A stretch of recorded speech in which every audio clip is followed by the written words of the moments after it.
What's up guys, my name is Rocky Islam. Welcome to Sundarban.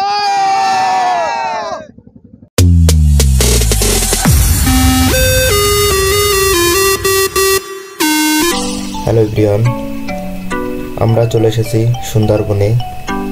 তো সুন্দরবনে যেতে হলে সবাই জানেন যে একটি নদী পার হতে হয়।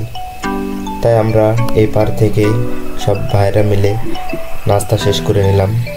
আমাদের নাস্তায় ছিল সকালে পরোটা, ডিম ভাজি, ডাউল। তো আমরা নাস্তা শেষ করে যেহেতু বোটে পার হতে হয়, তাই আমরা এখানে একটা বোট ঠিক করলাম। এখানে বোটের ভাড়া একটু বেশি নিয়ে থাকে, তাই আমরা 3000 টাকা দিয়ে বোটটা ভাড়া করলাম। যেহেতু আমরা লোক ছিলাম 16 থেকে 17 জন, তো আমরা রওনা হলাম সুন্দরবনের উদ্দেশ্যে।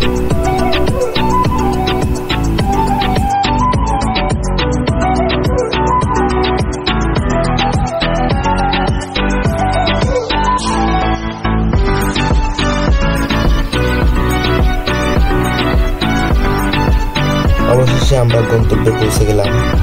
সামনে টিকিট কাউন্টারে গিয়ে টিকিট কাটলাম। টিকিটের মূল্য ছিল 46 টাকা।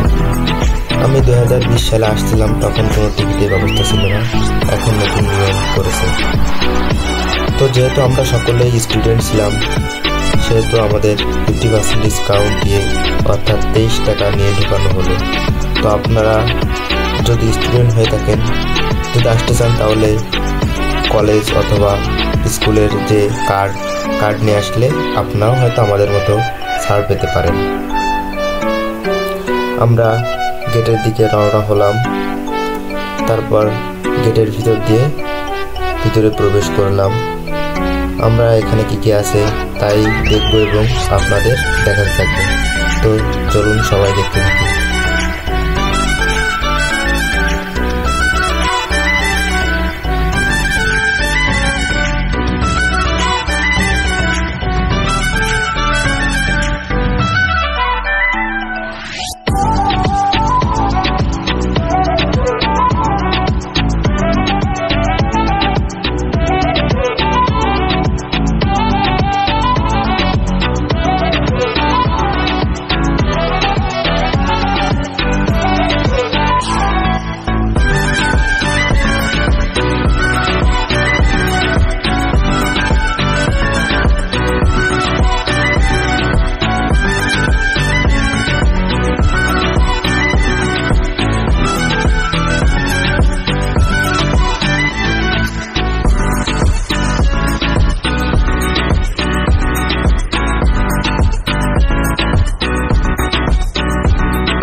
সুন্দরবনে অনেক সময় হাঁটাহাঁটি করার পর সবাই একটু ক্লান্তি বোধ করলাম, তাই ছোট ভাই বড় ভাই মিলে সবাই মিলে একটি গান গাইলাম।